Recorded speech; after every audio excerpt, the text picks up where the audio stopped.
So I guess I should start out by saying, hi, I'm Meridian Grace, and this is the Awakening Health Show. I was so excited I had to jump right in.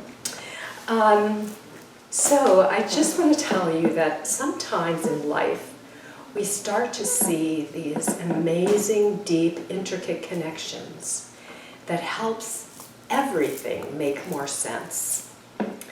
And that's what happened when I discovered this polyvagal theory, the amazing work of a neuro researcher, professor for many, many years. He's written so many published papers and books, and his influence has changed the understanding of what trauma is to the human body. But it's added to a profound understanding that helps us all to be more compassionate. Compassionate first with ourselves and with others. I know this kind of sounds very broad right now, but we're going to bring this into how it's actually used. And I'm even going to give you some things you can do for yourself to support yourself in this process. But he is quite the scientist's scientist. And when he started his exploration into the vagus nerve, which, by the way, many of us might know as the primary nerve that provides energy to the parasympathetic nervous system. I'm going to take us back and talk to you about what that is in just a second. But he was interested in the scientific process and helping to further the understanding of how our neurology works. How the part of us, the autonomic nervous system, which is beneath our conscious level, in other words, it's subconscious, some people might even say unconscious, the way that it affects us. And he was bringing a scientific understanding to this thing that is beneath the majority of our awareness, until we learn from his research how to recognize the way it shows up for us and what's going on in our bodies, and how to read just how much, well, not so much the specific amounts, but the degree that we're being influenced by either the sympathetic side of our autonomic nervous system, and now here's where it gets into the work of Dr. Porges, the either ventral vagus nerve or the dorsal aspect of the vagus nerve. So those are fancy words. I'm going to talk to you a little bit about them, talk to you a little bit about our previous understanding about the autonomic nervous system in relationship to the sympathetic and parasympathetic nervous system, and how his work has shifted and changed things for us, and particularly therapists and psychotherapists and psychiatrists as well.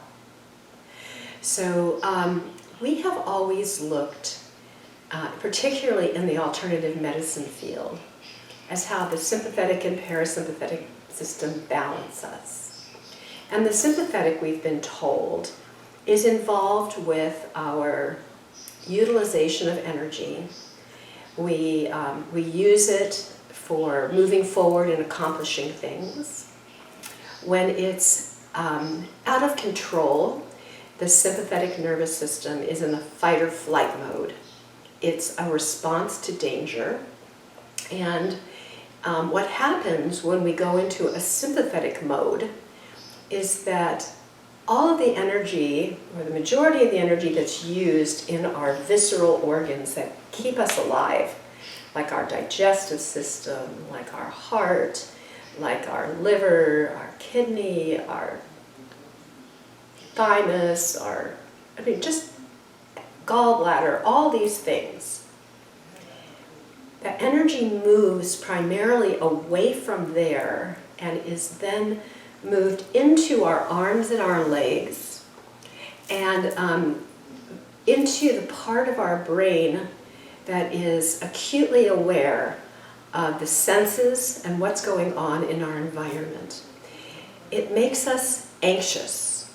It makes us hyper. It speeds up the heart rate. It takes the energy away from the digestive system and the bowels, and if you're in this state for a long time, you'll tend to be constipated because there's not enough energy going into the proper digestion and movement and of the muscles inside the colon that we call the peristaltic muscles. So when somebody's driven by a sympathetic nervous system, they tend to be the people with the high blood pressure, the higher temperature, more constipated, and they're just never really at peace in themselves because of this underlying anxiety, fear of danger, that they're always ready to either fight or run away. And so much of our daily life is so unusual to our ancient DNA, to our ancient functioning, to the way that we as humans have functioned for thousands of years, particularly the last 10 years with all of the changes in our technology, all of the speed at which we do things, all of the focus on having every little minute filled with something active, doing, instead of being. That would be kind of the mode. But then also there's stressful things like honking cars and traffic and deadlines and, you know, with the higher cost of living, the pressure to constantly make more money and do more. That whole thing tends to keep us more in an anxious and a mode of being sympathetically driven. Now, we have different parts of the brain, and you may have heard about how we have an ancient part of the brain that is more the reptilian brain.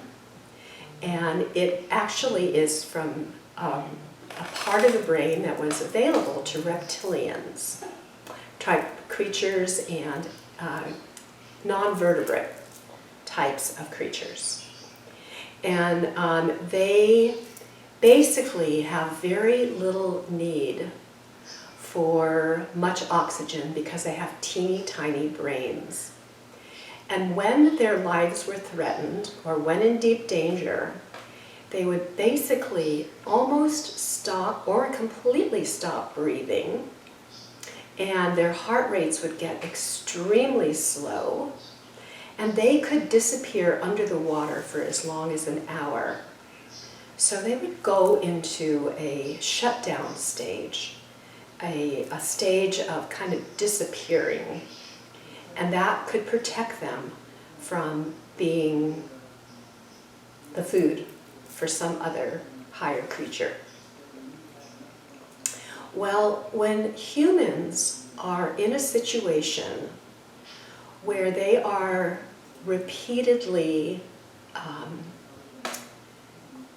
threatened, in danger, then they can also, or we, I should say, can also be threatened to the point of disassociation. And that is one of the things that characterizes the dorsal, which means back, the back part of the vagus nerve. And it has a very direct connection to our digestive system. And excuse the colloquialism here, but I'm sure it's very graphic and you can understand it. But the idea of being scared shitless is part of what happens when people are in a dorsal mode. They lose control of their bowels, and they also will sometimes urinate on themselves, pee themselves. And we see this when people are really frightened. We see this loss of control oftentimes in young children while they're in bed. A lot of children have enuresis issues. And a dorsal stage, unlike the sympathetic stage, is when our heartbeat slows down, and it can slow down immensely. And you can actually faint when you're really scared. Typically, you'll start to perspire like crazy. You can feel nauseous and also eliminate through vomiting, as well as through feces and urine, and black out completely. And this is an actually very compassionate thing that the body will do, particularly when people are traumatized continuously, like a situation where there is some form of continuous sexual abuse or torture that's going on. I recently listened to and read about situations where people in prisoner of war camps were daily tortured and beaten, and in the case of women, oftentimes sexually abused, oftentimes for years. In this one case, it was a woman who'd had this happen for 7 years. And that story was in this pretty amazing book. It's called Clinical Applications of the Polyvagal Theory. And it was written in conjunction with Dr. Stephen W. Porges. And his spelling, by the way, is, for Stephen, is a P-H-E-N, and Porges is P-O-R-G-E-S, P as in Paul, O-R-G as in girl, E, and S as in Sam. So Dr. Stephen W. Porges, and then there's a co-researcher that he works with named Deb Dana. Now, I started out by talking about how Dr. Porges was really involved with wanting to further the research on the nervous system. But very quickly, as he was just beginning this research, where he was using heart rate variability to look at the changes in the heart rate with the different stimulations of these different parts of the nervous system, he ran into another very amazing doctor researcher whose name is Peter Levine. And Peter is involved with the clinical aspects of dealing with trauma. And he's one of the first doctors in here to be to share with us. This is called Clinical Applications of the Polyvagal Theory, the Emergence of Polyvagal-Informed Therapies. So what this book is doing is giving a short description of the science of the polyvagal system by Dr. Porges. And then Peter goes into sharing some more in-depth information about it being used in his type of therapy, which is called somatic experiencing, or SE for short. And then there are numerous different therapies that are being explored through the window and the eyes of the polyvagal system. So it turns out that Peter had done quite a bit of studies about how animals deal with danger. And you've probably, if you have a cat, or you're a hunter, or if you've gone on safari or anything like that, or just watched movies of animal kingdom type of events, when a predator gets its prey, oftentimes the prey will go into a dorsal vagal response, where it will defecate on itself or urinate on itself. It will slow its heartbeat down to the point where it looks like it's completely dead. Most animals do not want to eat or kill a dead animal. They want something alive because they know it's going to be healthier. So if the animal is dead when it gets to the point where it wants to eat it, then it's oftentimes going to just leave it there. And when the animal comes back to again, it can leave. Well, oftentimes what will happen, and we can see this a lot with like a mouse and a cat, most obvious for most of us to see, the mouse will look like it's dead, but it's not. It's in that dorsal state. And if it's a healthy mouse, and it has an ability of what we call resilience, which is what we're teaching people to be, is more resilient and be able to move out of danger states or really stressful states and back into a state of calm peace, which we haven't discussed yet, but it's called the ventral vagus system.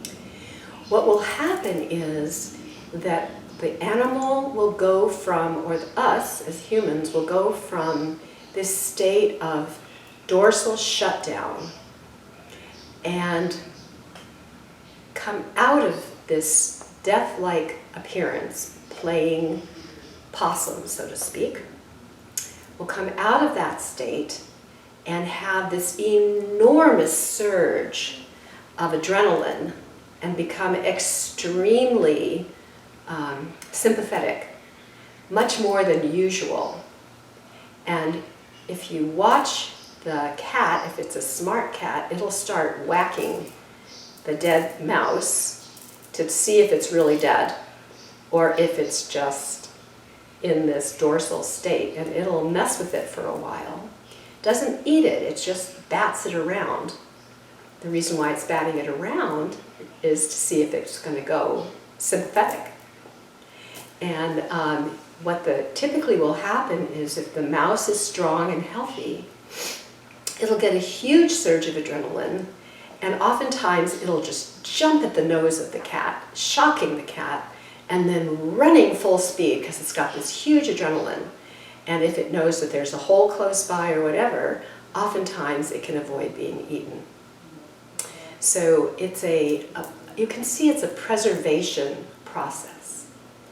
The autonomic nervous system's ultimate function is to keep us alive.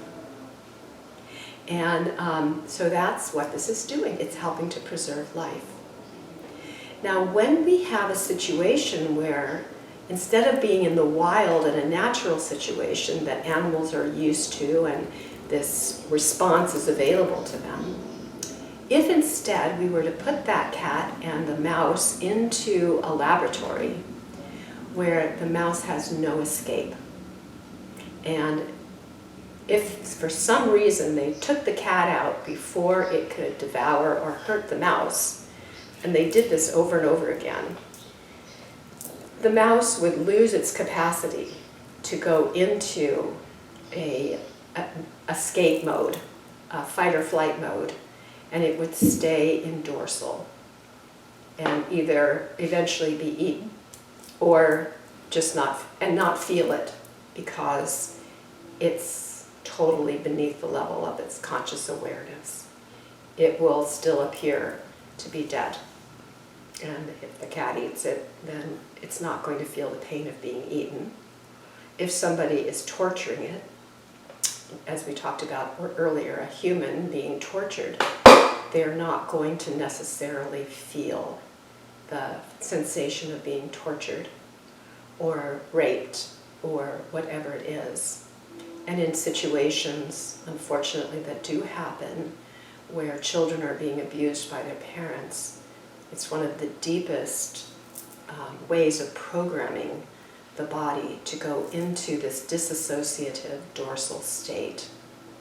And oftentimes when the child comes out of it, it's going to come out of it into a sympathetic, angry, violent response, if they can come out of it at all.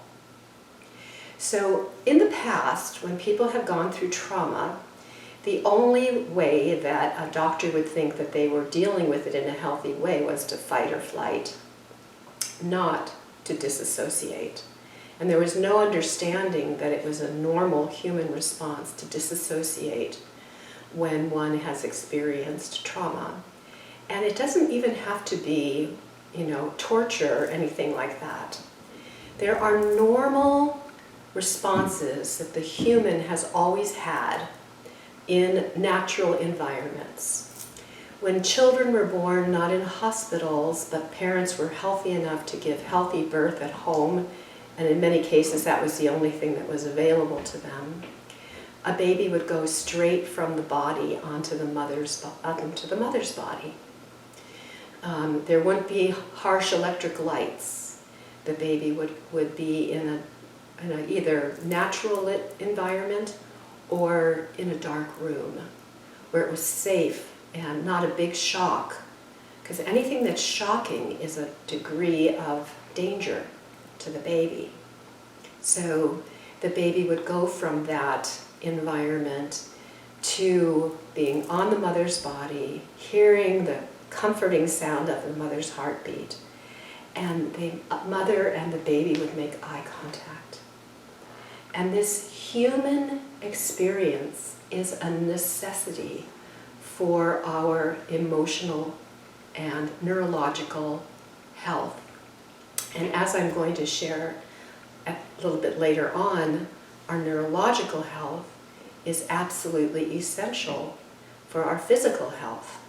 And for many of us, it's these early childhood lacks of appropriate bonding and attachment with our parents that can create a weakness, a disassociation, a fear, a lack of energy going to specific organs of the body that can later create problems like irritable bowel, which is so prevalent in the United States now.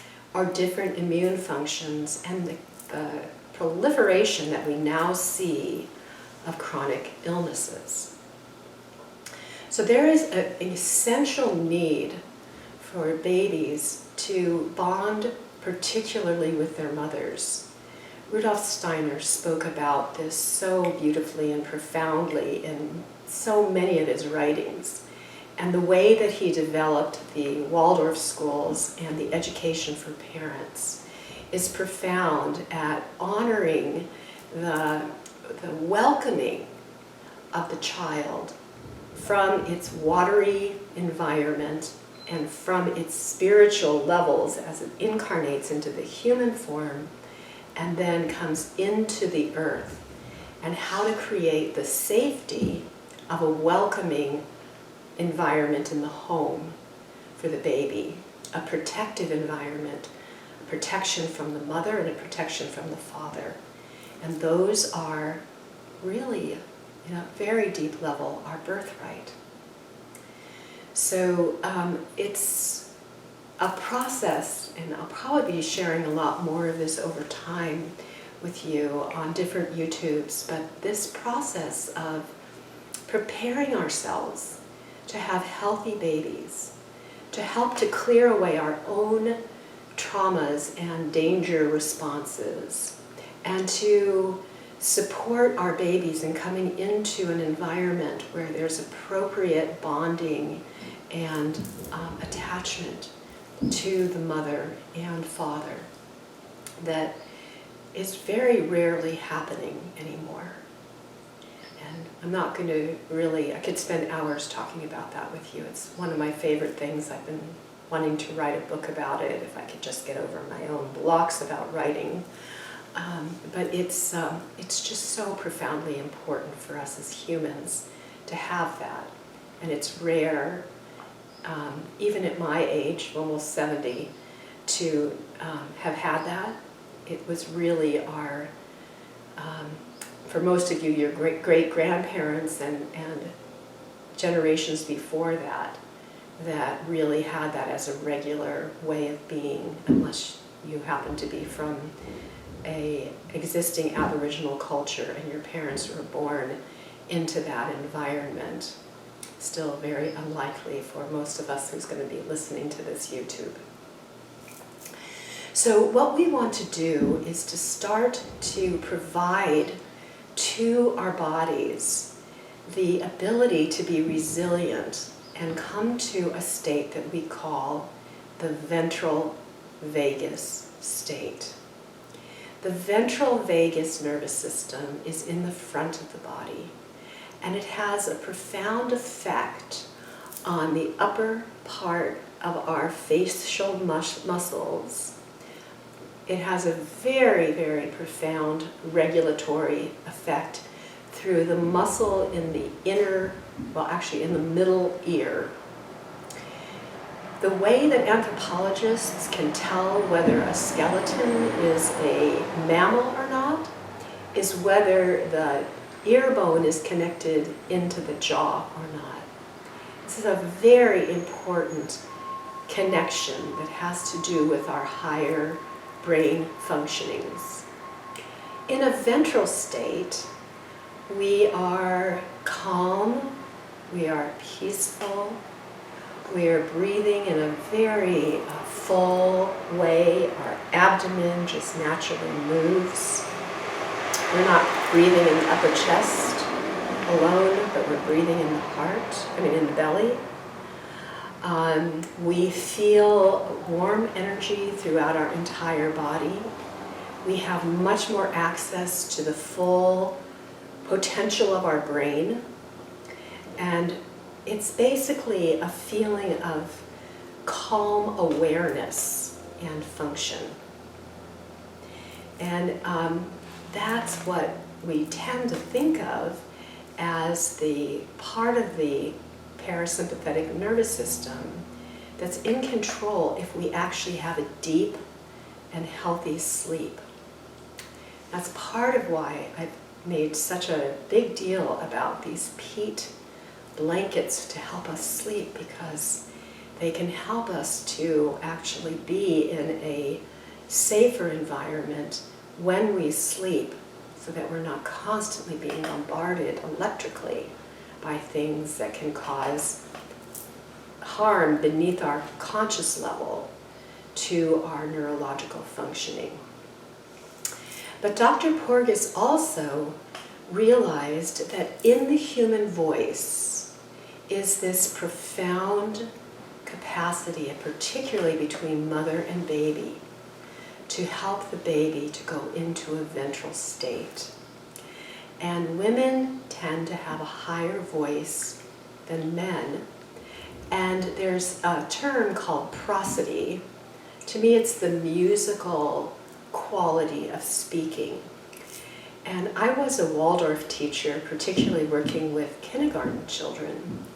And it's just so amazing to me how Rudolf Steiner, part of our training was to learn to speak in a sing-song way for the children, and to actually sing a lot of our, what would normally be conversation with them, rather than to speak it to them, because it's so naturally beneath the conscious level bringing us into that ventral state.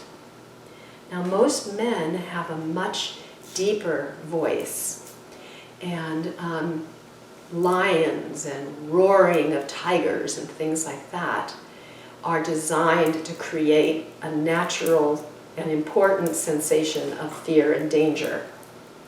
Well, the male voice tends to do that as well. But if you want to hear a male actually naturally speaking in his ventral voice, listen to him talk to a puppy.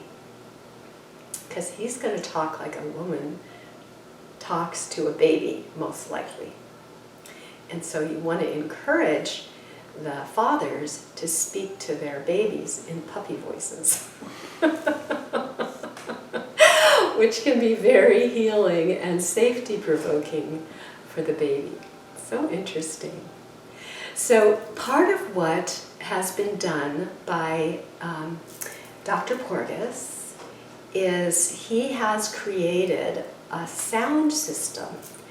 He set it up, he's done it for over 25 years in clinical settings and researched it, with removing certain frequencies of sound. And so what he's doing is he's playing regular old music. It's not like listening to binaural beat stuff or, meditation music or anything like that. It's regular music with voices, where he's removed, pretty much imperceptible unless you have an extraordinary ear, removed different sounds for each one of these hour-long sessions, and there's 5 sessions. The first session is designed to stimulate and awaken the middle ear muscle. And some people might experience a little bit of nausea when that happens. They might experience a little clicking sensation in the ear. So far with myself and I think it's 6 people now I've done this with, none of them have had those sensations. But when Dr. Porges will share this in a group of like 100 people, there will undoubtedly be some that experience a slight sense of nausea and a clicking sensation in their ear. And the second session is designed to help to integrate that first session of the energy and the movement inside that middle muscle of the ear, to help its attunement to sound, but also to help with people who are incredibly sensitive to sounds, where they can't be in a room with a lot of people, they can't be in noisy environments and things like that. It's very helpful for sensory overload, particularly on the hearing level. But it can also be helpful for sensory overload from too much light and things like that for people who are photosensitive. The third session is probably the most powerful, and it has a lot to do with creating that resilience of movement.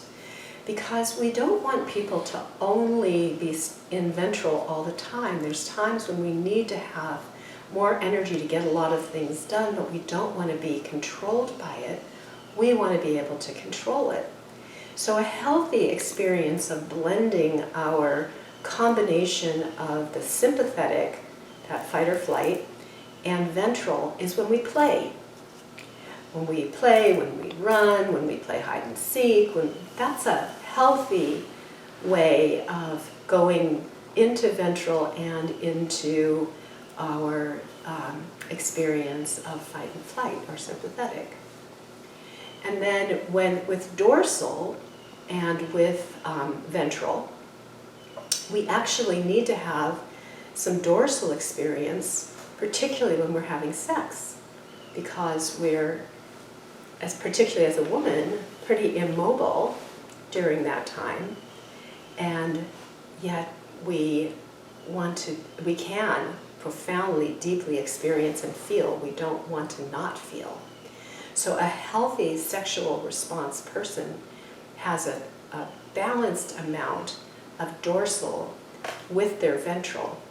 And this therapy, of course, can also be very helpful for people that have issues with premature ejaculations, for men and for women who have no enjoyment of the sex act itself. So that's how we work with this resilience and balance and almost like prosody, if you will, between the different aspects of the nervous system, so that we have many different tones of how these blend together. And so the third session is about creating that resilience. And then many people find after the third session that they may actually need to sleep far more than normal as their body integrates that resilience into their nervous system. And then day 4 and day 5 is about just supporting that integration more and more, so that this becomes part of our natural functioning.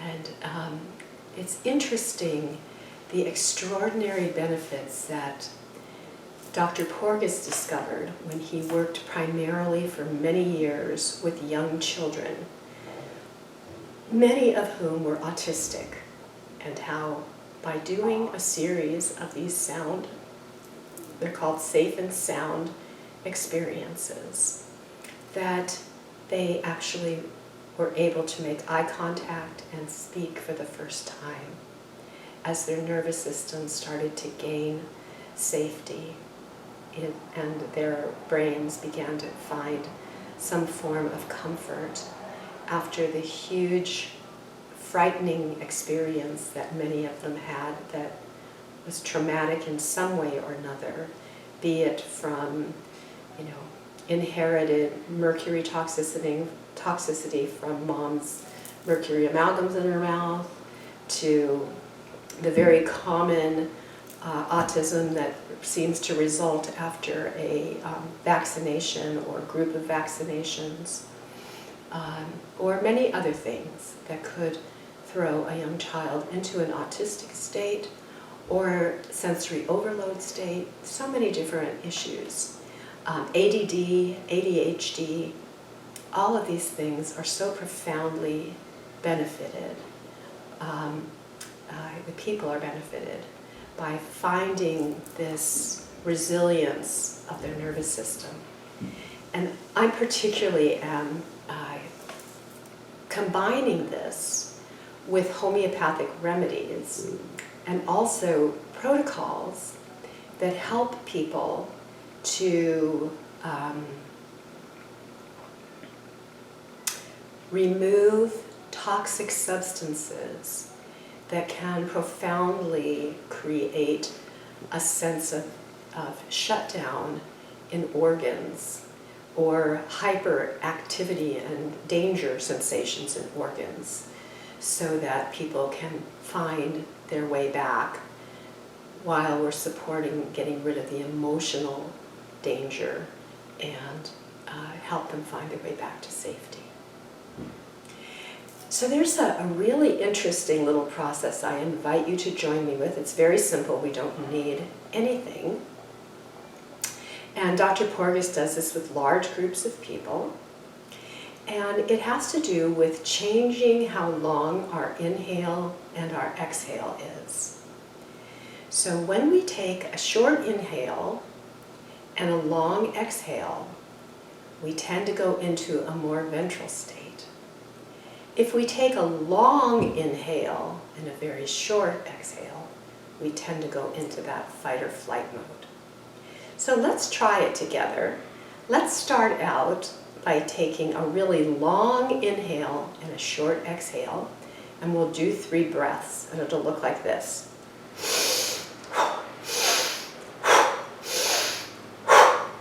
And let's give that a second or two to see how that feels. So why don't you try that with me?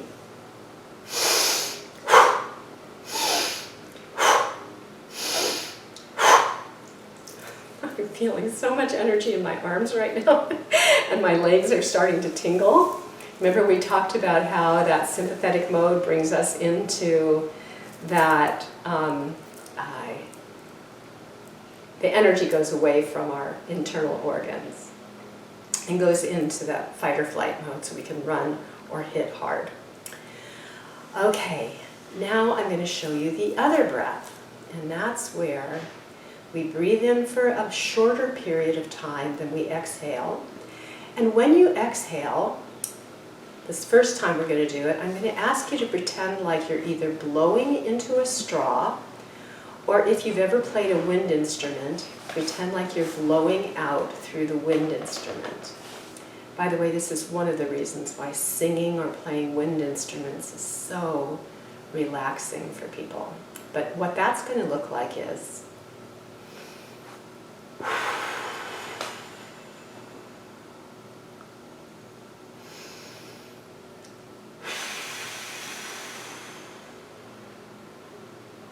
okay, so we're going to do that 3 times. Short breath in, long breath out like through a straw.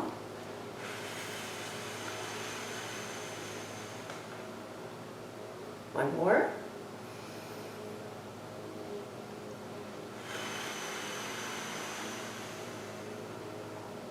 And one last one.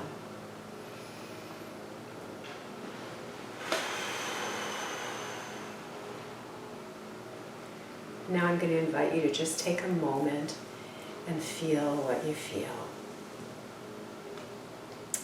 I particularly encourage people to do this if they have trouble falling asleep, to do 3 of these breaths. And I just feel so calm right now. I mean, really peaceful. Great thing to do if you're in the middle of raging traffic and people's honking horns, or if you've just run through a red light and you're frightened or something like that, going, oh my goodness, anything that might invoke a sense of danger to you. I invite you to try this and see how quickly it helps you to come out of that state. Now, one of the ways, I mentioned Peter Levine, that he's brought to us is he likes using sound. I think he's had some background in different forms of meditation, as have I. And he makes a sound that reminds me of Tibetan Buddhist monks. And he also likes to add to it a visualization.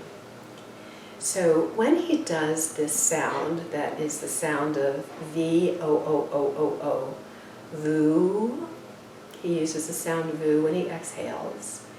But he also imagines that we're out in the middle of a very foggy lake, or possibly even the ocean, and you can hear a foghorn. And this Vu sound is going to be low and deep, like a foghorn.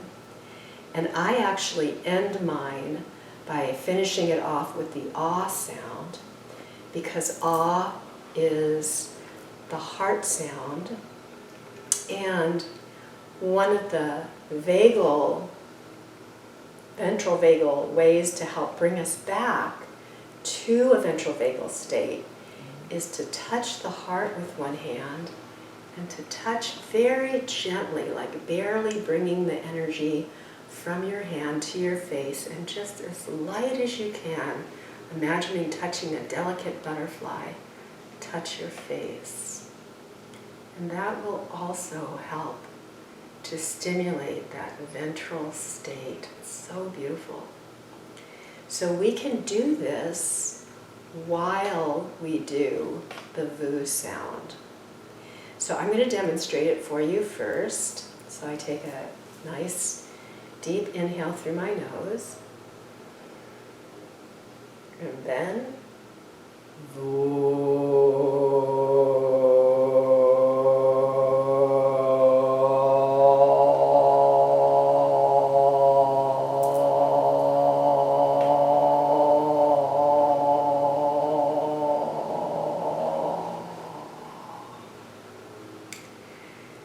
And the next focus is when we do this, we want to feel our bellies vibrate. So I want you to do this with me and feel your belly. You don't need to necessarily have your hands there, but be aware of the belly vibrating. Let's place one hand on our face, and if you were doing that with me already, let's use the other hand on our cheek and one on our heart. And imagine you're a Tibetan Buddhist monk with those low voices. It took me a long time to be able to get that low because I have a high soprano voice. But it's really amazing to feel that.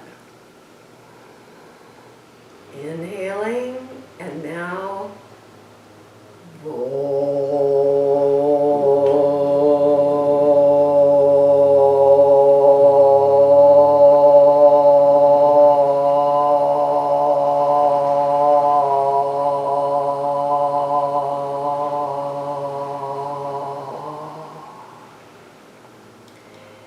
and if you didn't imagine being out on the foggy lake, hearing the foghorn of safety calling you away from danger, let's imagine that while we feel our bellies. And this time let's put a hand on each cheek.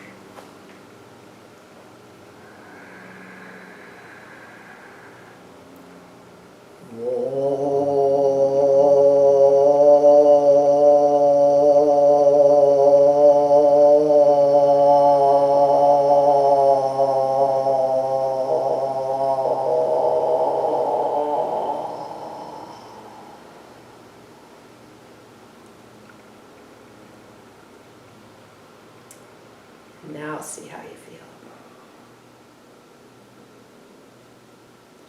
So that's a way that you can actually help to bring yourself back into a ventral, aware, clear space when you're frightened or deeply upset about something or angry or any of those types of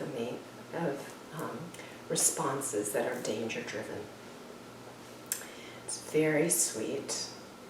And if you're interested in helping on a deeper level with the sound work to give a gift to your ventral vagal system and your resilience in your movement from both sympathetic and dorsal into your ventral vagal state, then we can offer you this lovely process called Safe and Sound Protocol. And there are numerous YouTubes by Dr. Porges where he talks about polyventral theory.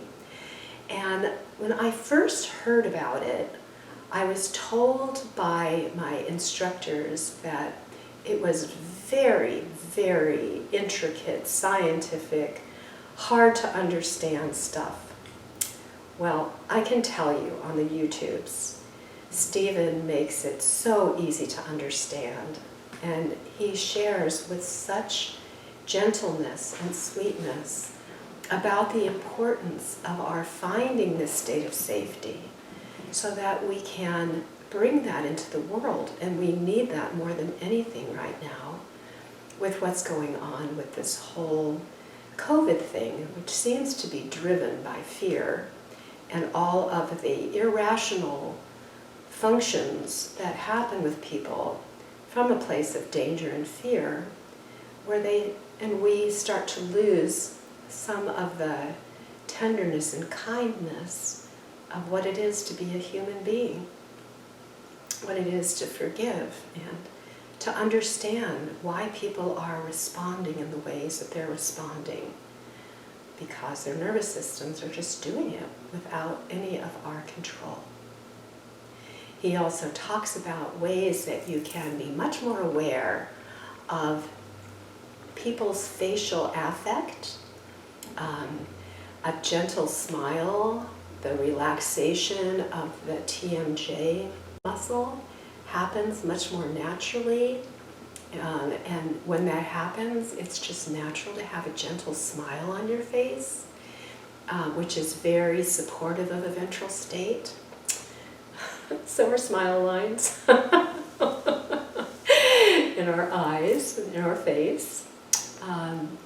But there are just so many beautiful ways we can start to work with our bodies. And, I am so encouraging my patients who are dealing with extreme trauma to also work with somatic trained therapists who are helping them to go in and recognize traumas that may be deep beneath the conscious level and bringing that resilience into the body and the mind awareness so that we're not unconsciously acting from a place of trying to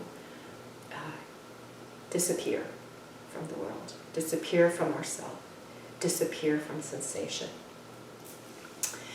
So I guess I want to end by saying that this has helped me to understand things that doctors have never been able to figure out about me. I have always been this huge enigma because I have such a low blood pressure. I breathe typically half as many breaths as a normal, healthy person does. And I also have a very low pulse and an extremely low temperature. People are supposed to be 98.6. I'm 96.4. And it just doesn't change. I've played with things that are really high levels of thyroid hormone that are supposed to bring the pulse and the temperature up. They never did. My husband could not believe how my body did not respond to taking 10 times more a normal dose of T3, for instance, part of the Wilson protocol. In a short period of time, we slowly built up, no change. He'd never seen that in all the years he'd been practicing medicine. I didn't have change in my temperature from 96.4, it just stayed there. This breathing thing has really been confusing because our levels of CO2 and oxygen are a very important measure of our electrical movements inside of our body. But somehow my body has chosen to be functioning at a more dorsal level than the average bear. And the thing that always upset me more than anything, because at one point in my life I was 200 pounds, and I did everything I knew how. It was over 17 years of doing 10-day water fasts 4 times a year. Oh, I'm sorry, 21-day water fasts 4 times a year at the change of the seasons. 10-day fasting once a month. And this body just would hold on for dear life. My husband would tease me about being an air plant that just didn't need food. And coming from a Holocaust background, we figured, well, that would be some experience that a human body would perhaps unconsciously choose in order to deal with being able to function at a high level without food, because I had no tiredness like someone would if they had a thyroid issue. I could work all day long, I could function all day long at a pretty high level, and sleep really deeply, and all those things without having a normal blood pressure and breath rate and temperature. And this is finally my answer. I really get it. Those of you who have a super, super slow heart rate and low blood pressure and find that it's more difficult to really engage in life, although I was very engaged in life, may find that you're functioning more on a dorsal level. And this type of understanding and therapy, when it's attuned to nutrients, homeopathics, and safe and sound therapy, could actually make, in the long run, a profound difference for you, coming into a ventral balanced state instead of a dorsal state as your foundational functioning place. So, I hope that hasn't been too overwhelming. I invite you to call me at 512-698-7009. Please share this video with your friends. It's going to be on YouTube. It'll also be on my website, awakeninghealth.com. And I would love to hear from you if you're interested in doing this therapy, especially because of COVID. They have made it far easier to do it remotely than ever before. I really love having people here. We like to have people while they're listening to the music if they're not comfortable with just sitting and listening. I found a wonderful diversion that doesn't take you into mental process, which is there's very beautiful mandala coloring books for adults and older children. And my patients have been using my kit of like 71 colors and doing extraordinarily beautiful mandalas so that they can have, as a reminder of their experience, a beautiful piece of art to take home with them and place on the wall that can also act as a trigger to remind you of your ventral state whenever you see it on the unconscious level. Here's one that a patient forgot, and she's going to come back and pick it up when she comes to get her next supplements. Thank you for joining me once again, and I hope to hear from you. I wish you a beautiful day, and now I can also wish you more and more ventral foundation functioning in your daily life, and especially when you go to sleep. Blessings to you.